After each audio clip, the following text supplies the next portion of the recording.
critique the data display below. Would you recommend a different display? You can see that we've got labels on things. I would maybe like to see a label on this horizontal axis, like maybe something like food group. And then a title would also be nice. I think maybe this is the title, although it's kind of long. Percentage of children ages 7 to 10 meeting dietary recommendations.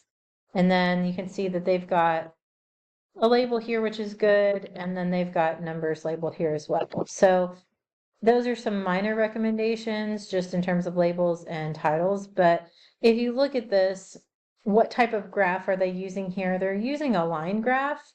And sometimes we call line graphs a time plot because typically they will show change over time, right?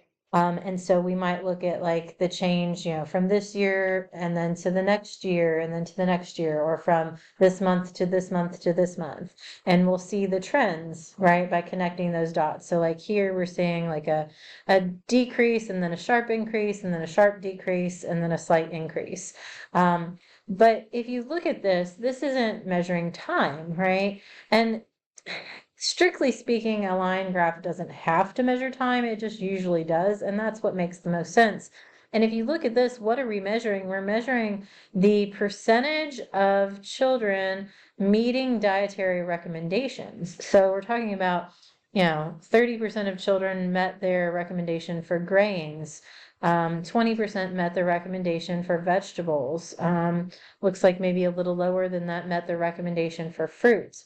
We're comparing things in different categorical variables, not quantitative variables, and certainly our quantity is not time. So it really doesn't make sense. Like, why are they even in this order, right? And there's nothing wrong with this order, but that's the thing with categorical data, is that there is no ordering that makes sense. It's not like we're showing like, oh, from vegetables to fruit it went down, but from fruits to milk it went up. Well, if I did milk first and then fruits, then it would show that like it went down. That it's not really going up or down. These are different things, right? These are individual things that are related, but they're not like, it's not like you increase your grains to get to vegetables. It's not like you decrease your vegetables to get to fruits. That's not how line graphs work, right? So line graphs are usually used to show change over time.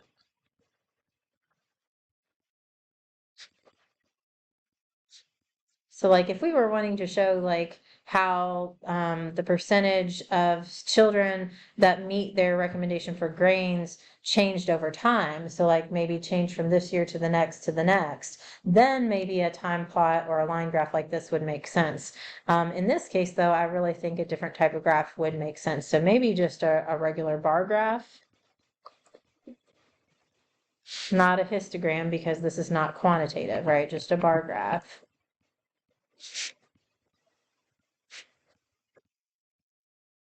Would make a better display. Because it would make sense, I would want to compare these things, but to say that like I took what I had in grains and decreased it to get to vegetables, that doesn't make sense, right? We really just want to compare these things. So really you can imagine like grains, vegetables, fruits, milk, meat, total fat. So like those would still be on your horizontal axis, but you can imagine like you can still keep the same numbers here, 10, 20, 30, 40, 50, but then you'd have, bars, right? So it'd be like, oh, I can just compare the percentage of grains to the percentage of vegetables to the percentage of fruit and so on. So this is a very rough, quick graph, but you can see what I'm saying here in terms of that would be much easier to compare versus the line graph makes it look like we're increasing one or decreasing one to get to the other, which is not the case.